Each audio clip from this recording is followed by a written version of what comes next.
We are very excited to have our second lecture begin now, and I'd like to ask one of our Great Neck co-chairs, Karen Livian, to come up and introduce our next speaker. Thank you.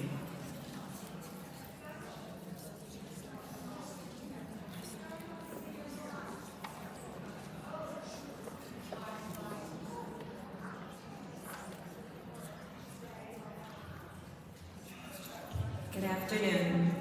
Shaare Zedek is honored to have Rabbi Dr.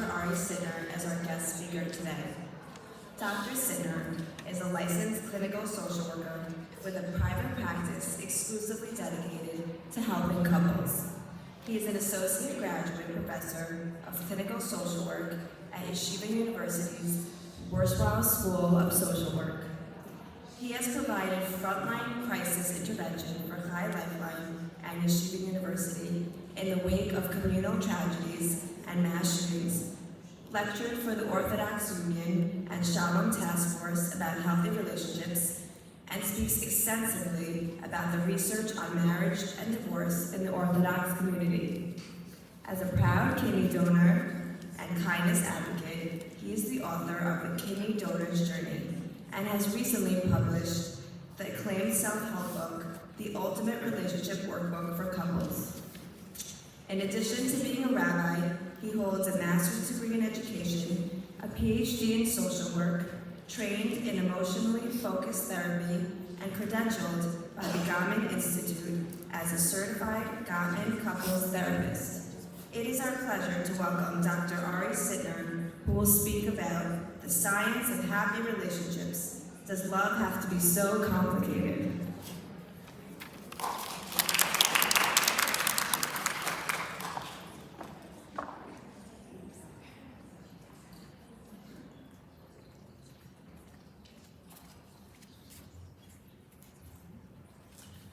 Thank you, Karen, and good morning.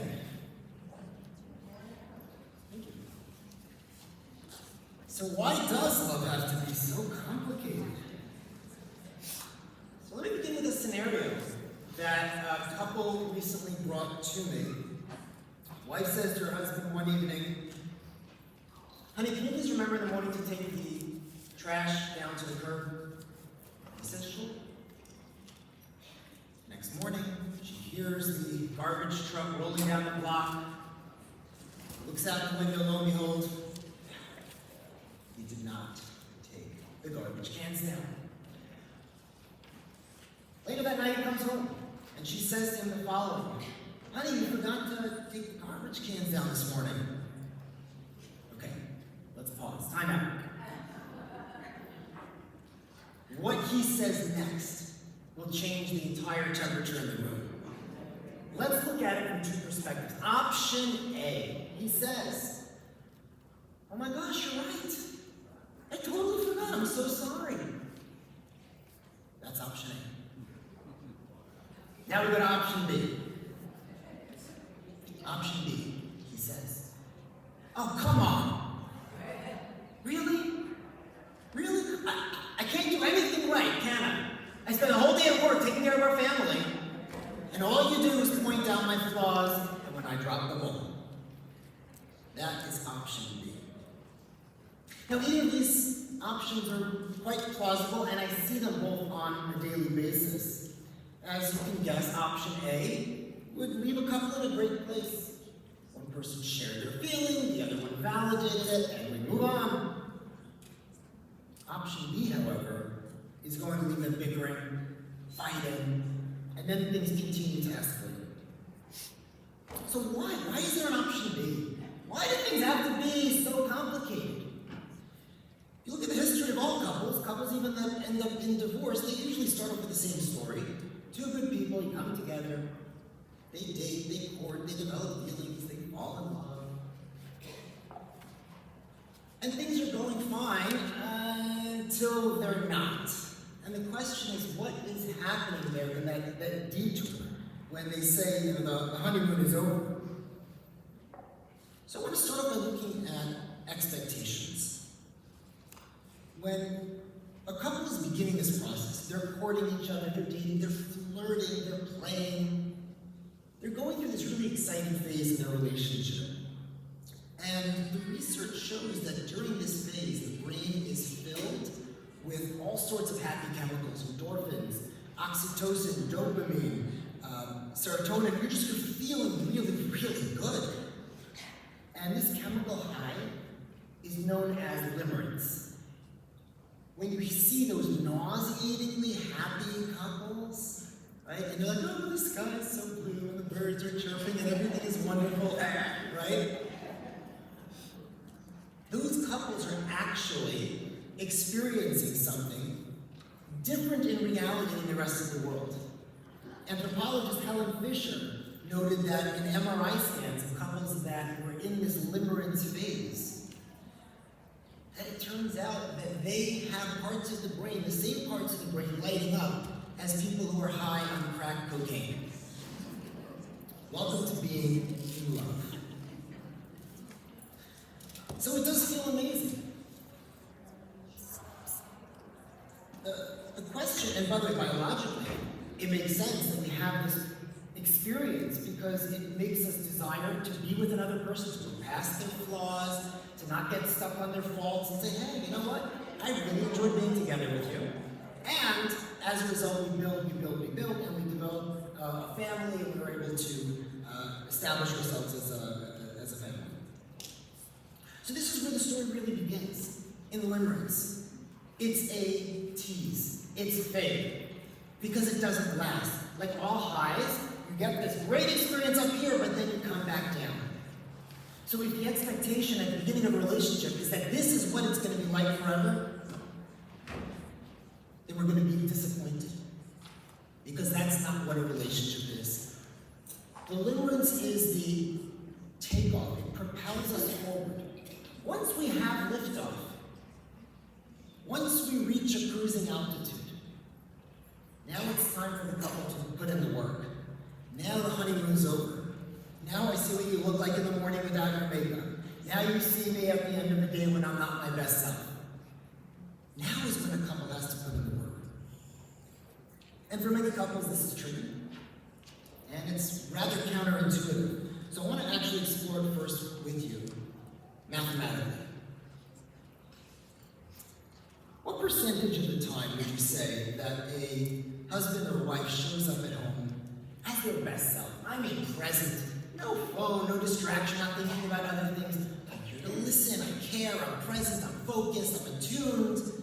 If we say 50% of the time that a husband and wife are together, they're both attuned to each other, free of distraction, can we agree that's a generous number?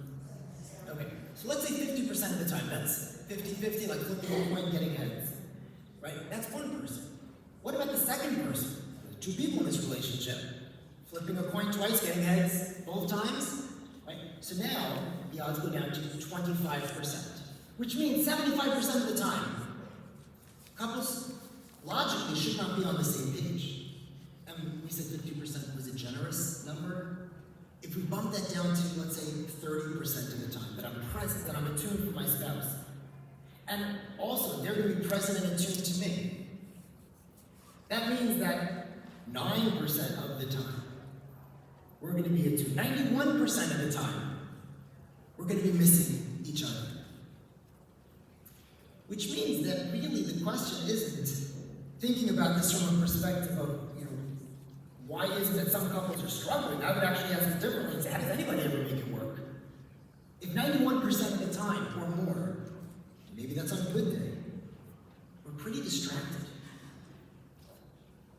And in a world of phones, of working remotely, of social media, how much more challenging is it for two people to be present with one another? So it is rather complicated. So we have a lot of obstacles here to understanding and unlocking what scientifically is going into a successful relationship. Let me just take a myth off the table. There's a common misconception that the reason that couples get divorced, 4 things: in-laws, money, sex, kids. People float that as being the problem.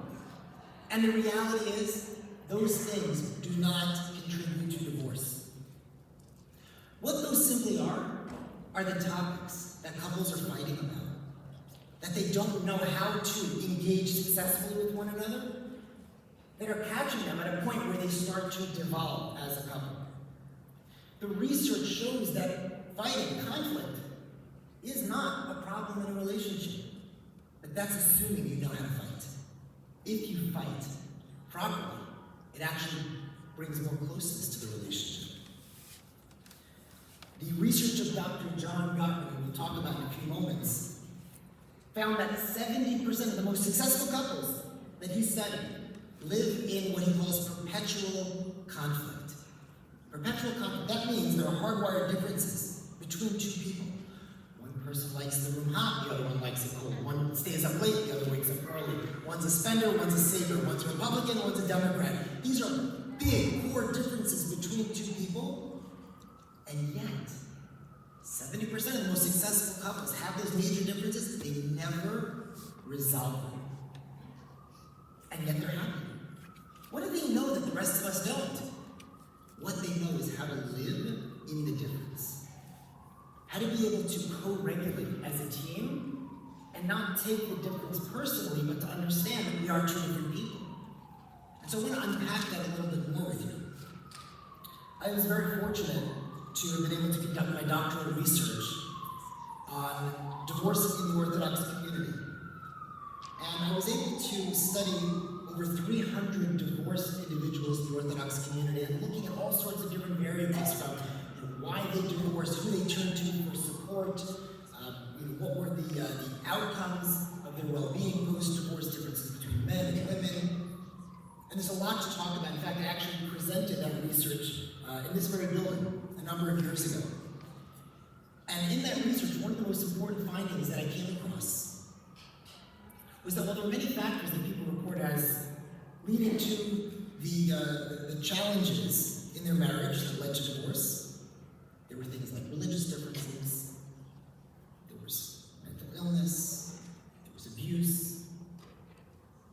But the highest variable that came up, 57% of respondents reported that problems with communication led to their divorce.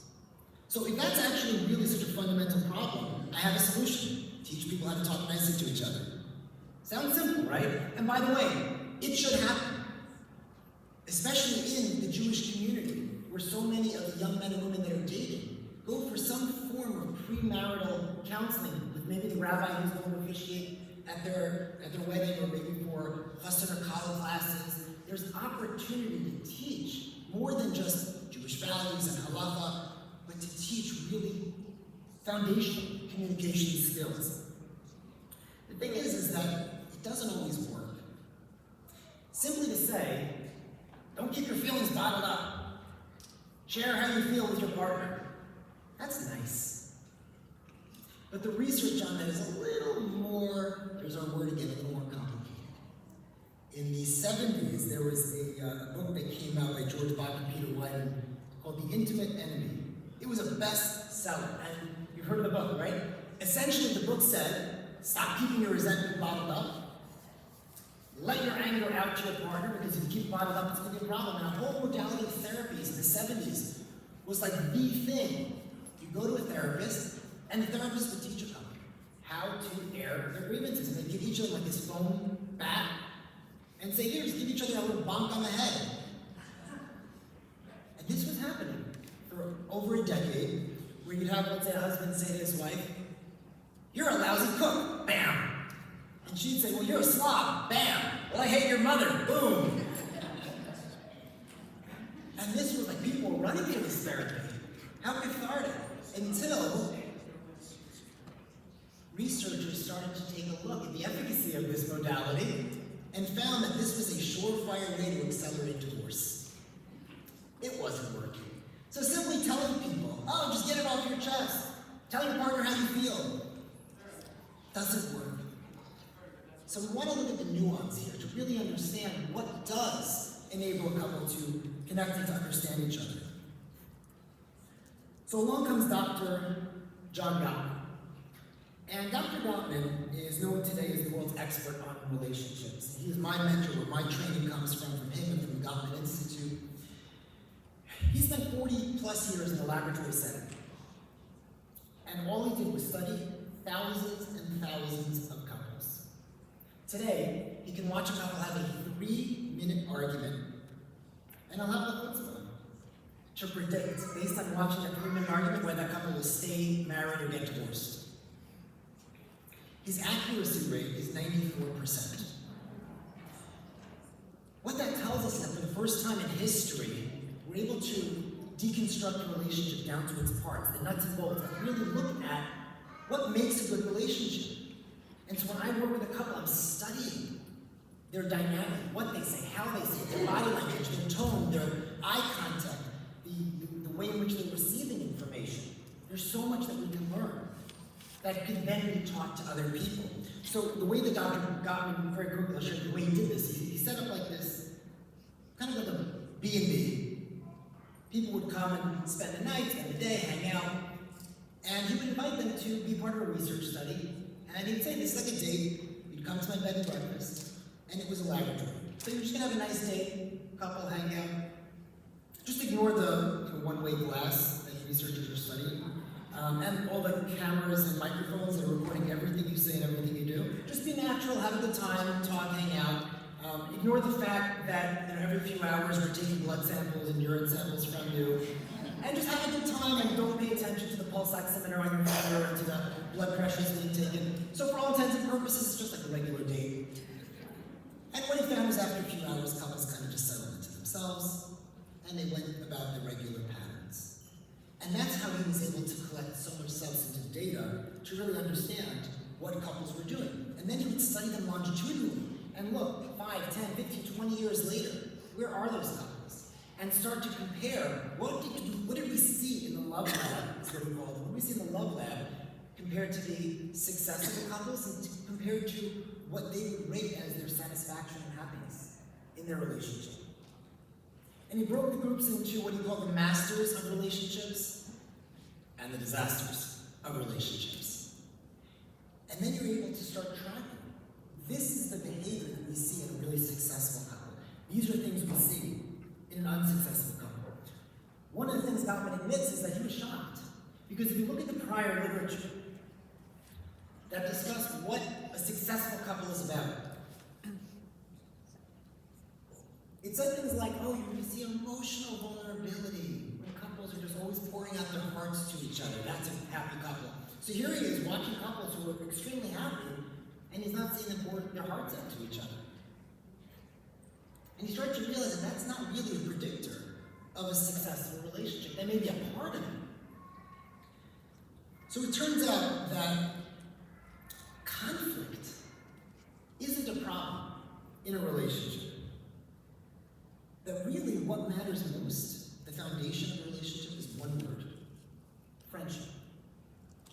And he breaks friendship into essentially 3 different components. And if a couple has a strong friendship, then when they engage in a conflict, well, they're fighting as friends. The connection is still strong.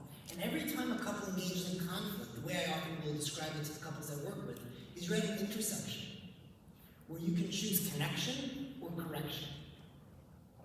And if you choose correction first, then you're picking a fight. You're not acting as a friend. Because a friend chooses connection first. And once we honor the relationship first, the foundation of friendship is stronger. With a stronger foundation, you can then have that corrective conversation. We can talk about the things that don't land well for us, the things that were hurtful, but we're doing it as friends. So what essentially, according to the research, what is a friendship? So the first thing is what Dr. Gottman describes as a love map, which is essentially, do you know the route into my heart? Do you know me? And do you know what it could mean? Do you know my favorite ice cream or favorite Netflix show? I want you to know me. And I want you to be curious to keep knowing me, because as I go through life, I'm going to change. But beyond the superficial things like my favorite ice cream or whether I love or hate cilantro, right? That's not going to make or break a relationship. It's knowing me on the deeper level. Do you know my biggest fears, my hopes and dreams, my past traumas, my deepest secrets in life, the things that I worry about that keep me up at night? Because if you don't know those things, and maybe I haven't shared them with you, but if you don't know those things, those are like landmines. Eventually you're going to step on it, and there will be an explosion. So I have to know you on a deeper level so I can honor the parts of you that are particularly fragile, that I need to treat with tender love and care. So that's the love map. I know you, and I'm always wanting to know you deeper and more. The next level is fondness and admiration. To what extent do I tell you? Do I show you my love? The fact that I care about you is lovely. But if I'm not letting you know, I'm not showing you, treating you like someone that I really love, and let me say it differently, not just that I love you, love is easy, but show you that you're someone that I like. Like is hard. Right? If my wife asks me to go shopping with her, right? I love her, I'll go shopping. But if you don't like your wife, oh, is that going to be miserable? So to treat a partner like you're someone I like, not just love. I want to spend time with you. I enjoy being together. The friendship gets stronger. And then finally, the third level of a friendship is what Dr. Gottman describes as, do you have my back?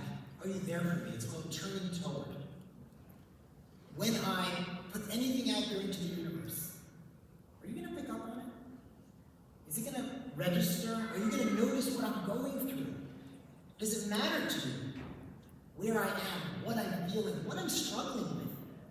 Or do you say, no, that's their problem? So those three things, I know you, I love you, I'm there for you, are the components that we see successful couples demonstrating in their friendship, and then the friendship can support the weight of conflict above that. It's interesting, when I processed this idea, I decided to open up the good book and look in the Torah and say, what does Judaism say about this idea of friendship? Is that a Jewish concept? That husband and wife should be friends? Or is it, no, we're here for, to be business partners, have children, and move on? And so I open up to the beginning, I look at the story of Adam and Eve. Their friendship didn't seem very strong. Right? There's a lot of blame, and there's a tree, and there's a snake, and it's just a very complicated mess. And then I go on to the next portion about Noah. Right? Noah had a very supportive wife. She should have won an award for it. She gets no acclaim. There's no conversation. And here I am looking, I'm at Abraham now, 2,000 years into the story of the Jewish experience. 2,000 years in, and the Bible never once records a sentence that says, and a husband said to his wife, and a wife said to her husband. How could that be? 2,000 years, we haven't had a single conversation yet? I don't see any friendship. Until I found in the story of Abraham and his wife Sarah, where the very first time that a husband speaks to his wife, it says, Hine na yadati ki isha yifat mara'at. Abraham says, wow, honey, you're so beautiful. And that really resonated with me. Because in that line, there's intimacy, there's friendship, there's fondness and admiration. And that maybe that is a Jewish value, to be able to appreciate one's partner as a friend, not just transactionally, but to really admire them. So Gottman finds friendship is what it's all about. So what do you do with a friend? You show them I'm here for you. And that level of turning towards is kind of what I say, where the rubber meets the road. Gottman describes it in terms of bids. We make bids, we put out invitations into the universe. They could be bids for connection, bids for affection, bids for intimacy. What happens when one person puts out a bid and their partner doesn't turn toward that bid? It can be pretty hurtful. If my wife is in the other room and I hear her say, ouch, and I just ignore that, what kind of husband am I? Wouldn't it make sense that I would say, honey, you okay? Now, was she saying ouch to me? No. She was putting it out there. Turning towards a bid shows I'm with you. We're in this space together. I acknowledge you. And so a bid could be very overt, like saying something like, hey, have you seen my keys? Or a bid could be very subtle. Like if I sink into my chair at the end of the day with a heavy sigh, that's an invitation. Right? So scientifically you might miss that. But when you zoom in, that's an invitation for a partner to say, whoa, that sounds heavy, are you okay? Yeah, I just had a really rough day. That's it. That is where the science shows that successful couples are in tune, scanning for moments that they can turn toward each other. And you can either turn toward those moments, or you can turn away from them. The worst option is actually turn against, which is to say something hurtful. Like, why are you always fetching? That would be an attack. But essentially, turning towards is what is going to be a predictor of couples showing that I'm really here for you. And when God looked at couples, newlyweds, and then he studied them, 6 years later, a whole bunch of newlyweds, it turns out that a portion of them were divorced 6 years later. And when he went back to see the features of those couples who were both still married and divorced, it turns out that the ones who were divorced, they had been turning toward their partner's bids only 33% of the time. Which means 2/3 of the bids were ignored, were lost. So one partner's putting something else out there and the other one's just not even registering. And the couples who were still married, it turns out that they had turned toward the bids 86% of the time. So a really strong difference in this one characteristic. And so that's something that couples could learn. How to be more in tune, how to put their phone away, how to pick their head up, how to notice what's happening with my partner. So the cool thing about Gottman is we can kind of reverse engineer a relationship. We look at a couple who's struggling with a certain part of their friendship, and then help them take out X, replace it with Y. And through that process, they get to learn how to start making those corrective measures in their own relationship. And then they start feeling more of the friendship. And then once they feel it, it starts to create a positive momentum in their relationship. There's just one real serious limitation. Going back to our scenario about the guy who forgot to take in the garbage, option A or option B. We're assuming that option B or option A was a choice. So what if option B, where the guy just threw his hands up and said, oh, come on, I can't do anything right. We're assuming that that was a choice, but what if it wasn't a choice? What if it was actually a reaction? A reaction happens instantly. Research shows that it takes 1/25th of a second to register emotion on somebody else's face. That's really fast. So a reaction happens. I didn't choose for the reaction. The question is, why is that happening? And if I teach you all the skills and all the tools on how to turn toward the bids and how to speak nicely and do all those wonderful things, within 1/25th of a second, you register something happening in the room that's uncomfortable and you react to it. That's not a choice. All the words in the world that I taught you to say are out the window. So this is where we start looking at that for a number of couples. It's not that they won't do it right. There might be a block. It's more that they can't. There's something happening, something preventing them from showing up in a relationship the way that they want to. So in couples therapy, I see people pointing fingers all the time. You're the problem, you're the problem. But often it's not either of them that's the problem. It's a dynamic, a cycle that gets started, rooted in something outside of the relationship, and often goes back decades before they ever met each other. So this is where we turn to the research of attachment theory, John Bowlby, Mary Ainsworth, and we start to understand the following premise, which changes the whole perspective. When a baby is born, baby's helpless. Right? A little animal in nature, a few minutes old, right? The animal gets up, it starts walking around, you go over to its mother, it knows how to start automatically latching on and nursing from the mother. It's amazing. And yet, what cattle can do naturally, a baby is helpless. A baby will not survive if not for a caregiver that's there to nurture the baby through the first few years of life. So automatically, the vulnerability that a human feels in the early stages of life is profound.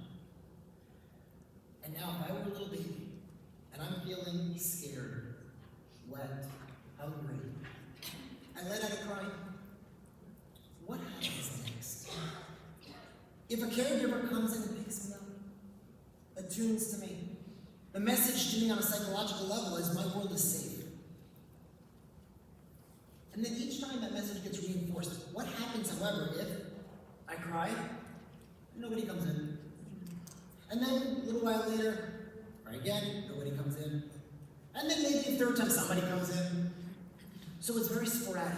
The message to the brain is anxiety. Whoa, what's happening here? Am I not loud enough? Am I not cute enough?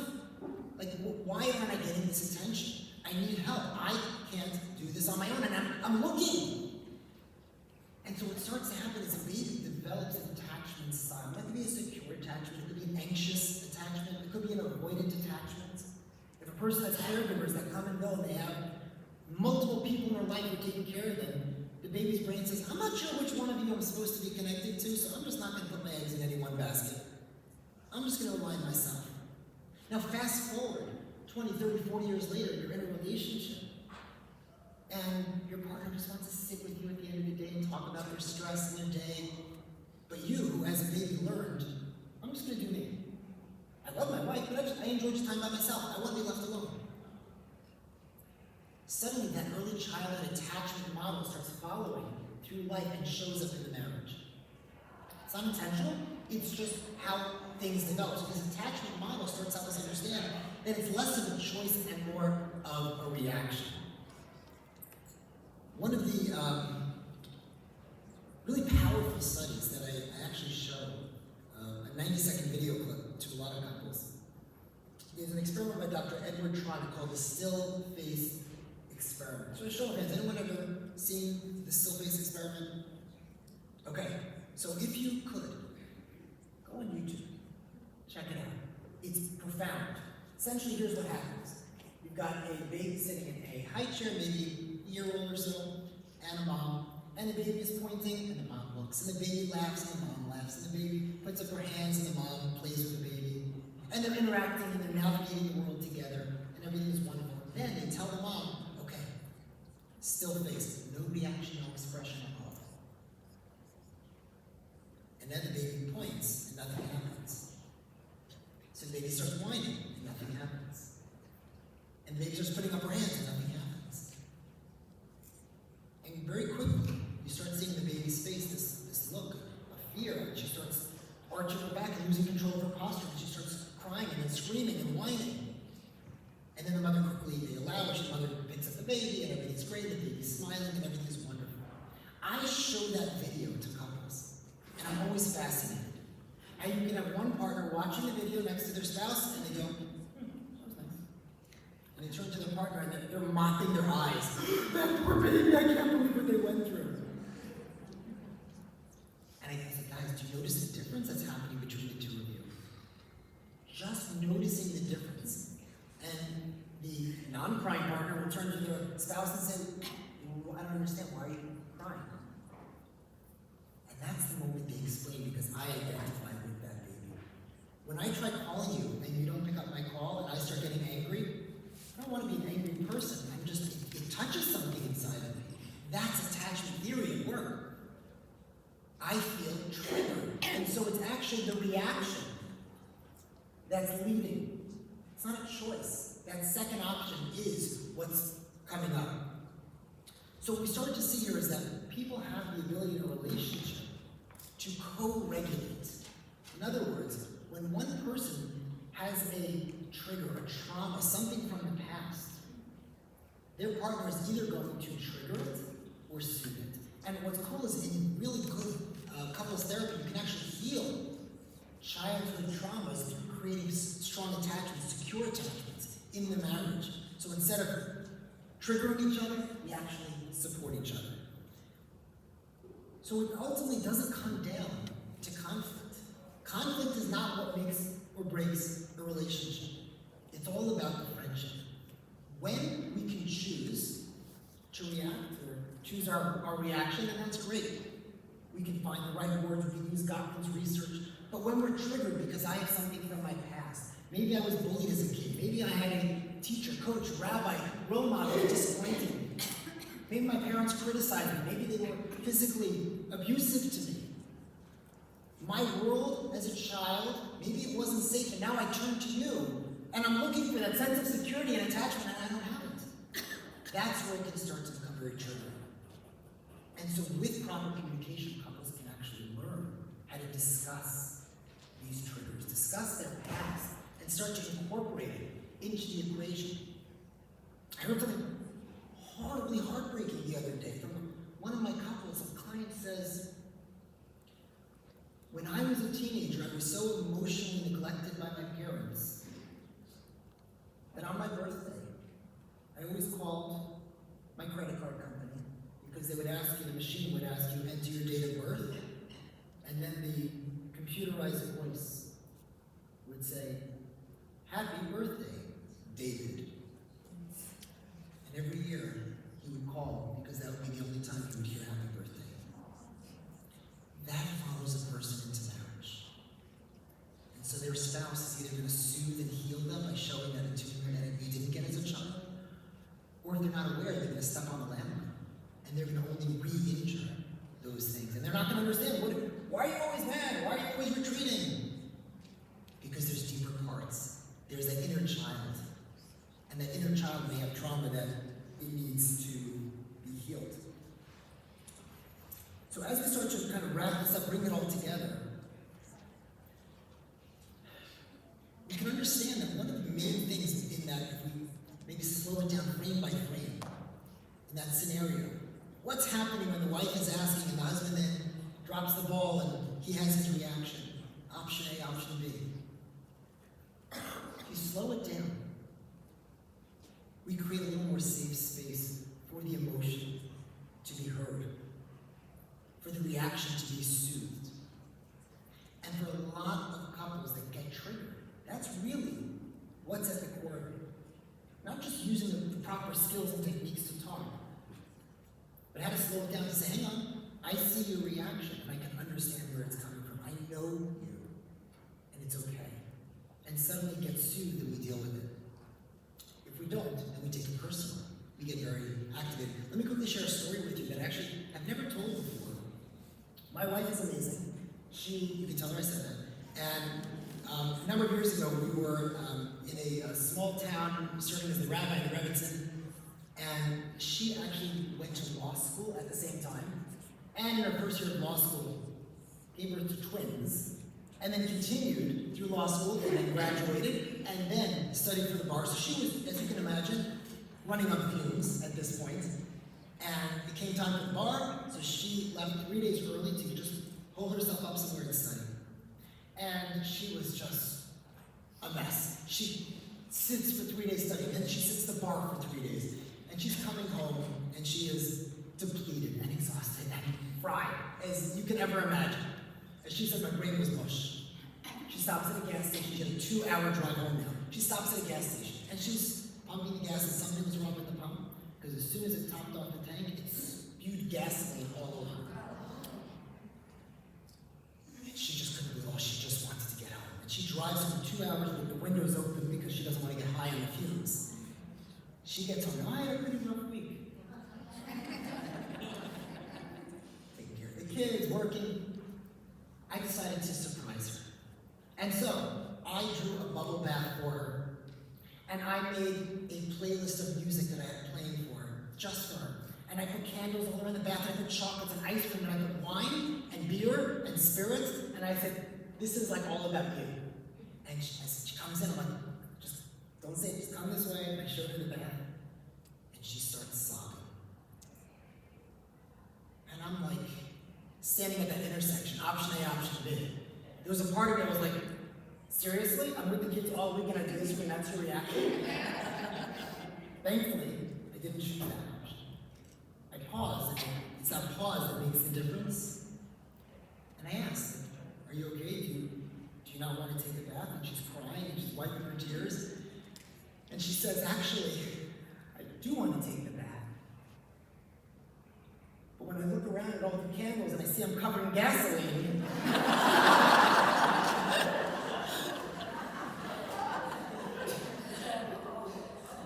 so that pause, instead of reacting and making it about me, look what a nice thing I did for you. How come you're crying and getting upset? That pause, that little moment to allow the emotion to just fill the room is really where the magic happens. So, unfortunately, we're not going to have time for questions. I'm going to throw maybe a few minutes for Q&A. I'm happy to stick around for a few minutes.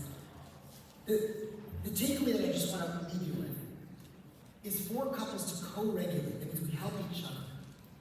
Instead of thinking about interactions as, game of ping pong. You hit back, I hit back, we're back and forth, back and forth. Think of it as a catch. I throw the ball to you, you throw the ball to me. We take turns. In other words, I care more about hearing you than I care about being heard.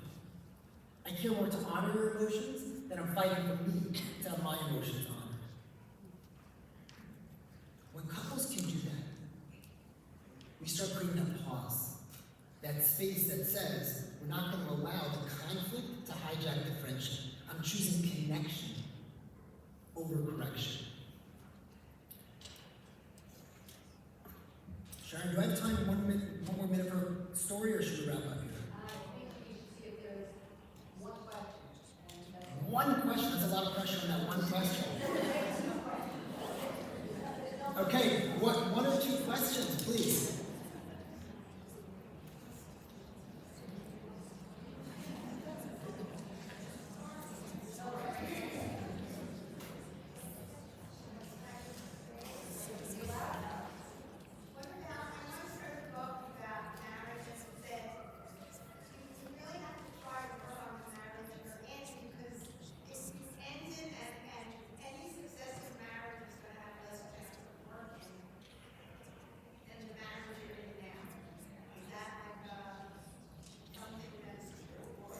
Simply put, but I hear what you're saying, the research shows that thinking about alternatives, exploring alternatives, contemplating divorce, and discussing divorce are all obvious, but predictors of divorce. In other words, when I have a toe outside, thinking about the grass is greener on the other side, I'm not fully in it. And to really work on a marriage, I can't be thinking, I'm going to engage with you, but you know what, I deserve better, I can do better. I have to be 100% in it. And I tell couples all the time, divorce is always an option. I'm here to support whatever works for you guys. But at the end of the day, be in it 100%, give it your all, and after our process, you'll see things are different. And you'll get to make a decision at that point, being 100% in it. Do we want to stay or do we want to look for something else? Yes, please. So I'm curious, like in your research and your experience, is like this time period when the baby is like in the crib. I guess you're not a proponent of like let them cry it out to sleep through their night, but I'm just because that would be a real shame to ruin a marriage over that. But I'm curious. Do you think like from your research, are those like early, like before you're even one, is that time period, those months, as formidable as like youth, teenage years, young adult? Do they hold much more weight than like maybe some traumatic things that happen later in life? Or is it all kind of just the same? It's a great question. The research shows that 80% of the child's development, brain development, happens in the first 5 years. So much is happening. Now, my wife and I have a little philosophy in our home. It goes like this. Our kids are going to need therapy anyway. So pick your poison, right? If I need sleep and my kids are going to cry it out so that I can get sleep, so that I can function, so that I can take care of them, so that I can be a decent parent and spouse, we can't do everything. One of the greatest gifts that parents can give their kids is a secure marriage. Because inevitably, when I talk to couples who are struggling, often they'll say, I saw growing up, my parents didn't express emotion, didn't show deference and love to each other in obvious ways. So I think at the end of the day, we can't control all the pieces. We want to give the kids a secure sense of development and of love. But when couples say to the children, we're going out on a date, so yeah, I'm leaving my kids right now. Why? Because I'm modeling for them that, mom and daddy love each other, and that our marriage takes work, and that we're always prioritizing each other. That gives a child a sense of security that helps to nurture their development. Thank you all so much.